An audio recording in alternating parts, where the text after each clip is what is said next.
नमस्कार, मैं हूं उपेंद्र कुमार। आप देख रहे हैं द HD न्यूज़। मैं आपको बता दूं कि बिहार में विधानसभा चुनाव चल रही है। जो प्रथम चरण 28 तारीख को था, चुनाव हो गई और 2 चरण 3 यानी 7 अंतिम चरण है। और इसी को लेकर बिहार में राजनीति सियासत पूरी तरह से गर्म है और हर पार्टी एक दूसरे पे आरोप लगा रही है। वही आज कांग्रेस पार्टी के राष्ट्रीय महासचिव रणदीप सिंह सुरजेवाला ने स्पष्ट तौर पर बिहार सरकार पर आरोप लगाते हुए कहा कि बिहार सरकार की यानी बिहार की हालत पूरी तरह से माली है। बिहार में 71% नर्स और 60% डॉक्टर की कमी है। इसके बावजूद भी सरकार को कुछ नहीं दिख रहा है। और क्या कहा उन्होंने, पूरा वीडियो आप देखिए। में बुरे प्रदर्शन की वजह से समूचा भारत ह्यूमन डेवलपमेंट इंडेक्स में पिछड़ गया। साथियों, आप बताइए, भारत सरकार सुशील मोदी जी और नीतीश कुमार के बारे में ये कहती है कि इन्होंने देश को स्वास्थ्य के हर पायदान पर सबसे आखिर में ला खड़ा किया। और मोदी जी जिस नीति आयोग के अध्यक्ष हैं, उसके प्रमुख ये कहते हैं कि बिहार की वजह से भारत ह्यूमन डेवलपमेंट इंडेक्स में पिछड़ गया है। क्या ऐसी सरकार को, जो 12 करोड़ बिहार के जनमानस के साथ, स्वास्थ्य और जिंदगी के साथ खिलवाड़ कर रही है, एक क्षण के लिए भी सत्ता में बने रहने का अधिकार है? ये हम नहीं कह रहे, ये उनकी सरकारें मान रही है। आइए सिलसिलेवार देखते हैं कि कैसे नीतीश कुमार और सुशील मोदी ने बिहार की स्वास्थ्य सेवाओं को आईसीयू में पहुंचाया और वेंटिलेटर पर लगाया। मैं कुछ मापदंड लाया हूं। पहला, ये संसद में दिया जवाब है, उसकी प्रतिलिपि भी हमारे पास है, हमने वहां से निकाला है। बिहार में माफ कीजिए, सुप्रीम कोर्ट में दिया जवाब है। बिहार में सरकारी स्वास्थ्य केंद्रों में, और चौंकिए मत, 60% डॉक्टर नहीं है और 71% नर्सें नहीं है। कैसे चलेगा बिहार और कैसे चलेगी 12 करोड़ जनमानस की स्वास्थ्य सेवाएं? 60% डॉक्टर नहीं और 71% नर्सें नहीं। सरकारी स्वास्थ्य केंद्रों में 12,206 पद मंजूर है और काम कर रहे हैं केवल 5,205 डॉक्टर, यानी 7,001 डॉक्टरों की कमी है। 5,000 डॉक्टर काम कर रहे हैं, 7,000 ही। 19,155 नर्सेस के पद मंजूर हैं, पर काम कर रही हैं 5,634, यानी 13,521 नर्स ही नहीं। ऐसा कोई प्रदेश हिंदुस्तान में नहीं जहां लोगों की सेहत के साथ इस प्रकार से दुर्दांत तरीके से खिलवाड़ किया जा रहा हो।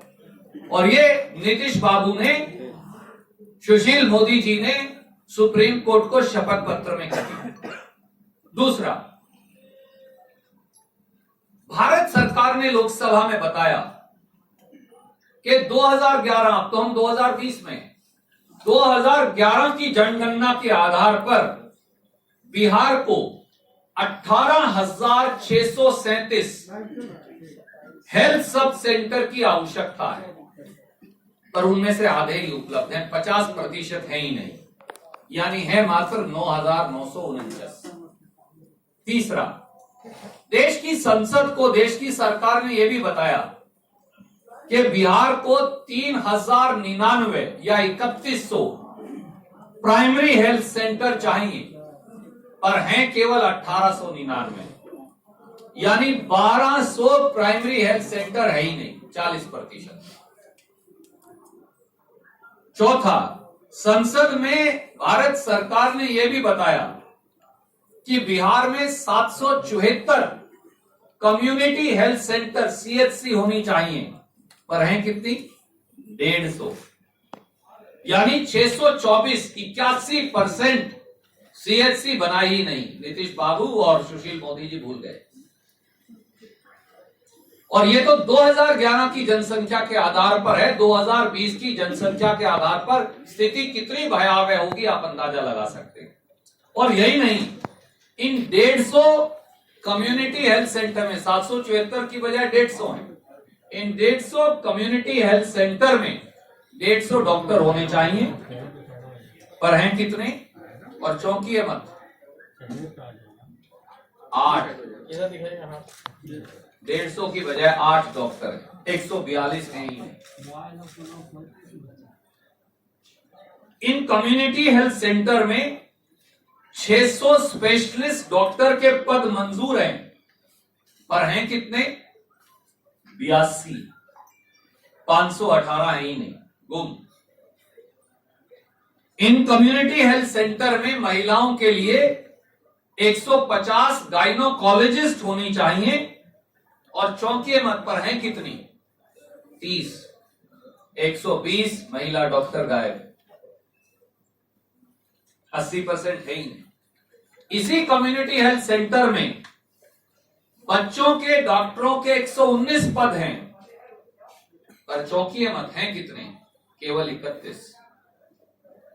73% का। और कोई जाएगा तो सबसे पहले एक्सरे करवाएगा, उसके बगैर तो काम नहीं चलेगा ना, डॉक्टर क्या बताएगा?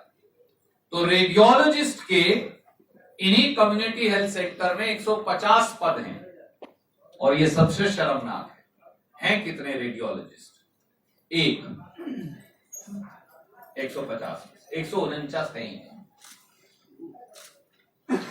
यहां तक कि नंबर 6, प्राइमरी हेल्थ सेंटर और कम्युनिटी हेल्थ सेंटर में या जाएगा कोई खून टेस्ट कराएगा सबसे पहले तो डॉक्टर, मलेरिया है, कुछ और है, डेंगू है, क्या है। इन पीएचसी और सीएचसी में 2049 लेबोरेटरी टेक्नीशियन के पद मंजूर हैं, और हैं कितने?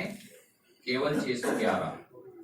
70% है ही नहीं, 1438 लेबोरेटरी टेक्नीशियन गायब। देश की सुरक्षा की बात हो तब कुछ किरदार अहम भूमिका निभाते हैं। बेजोड़ शटर्स और शटर लॉक्स, मजबूती की मिसाल कायम करने वाले स्टील पाइप्स, सर्वश्रेष्ठ गुणवत्ता से भरपूर शटर लैथ और अटूट इंटरनल लॉक्स। आइए इन्हें मिलाकर निर्माण करते हैं एक उज्जवल भारत का, क्योंकि बात भारत की मजबूत भविष्य की है।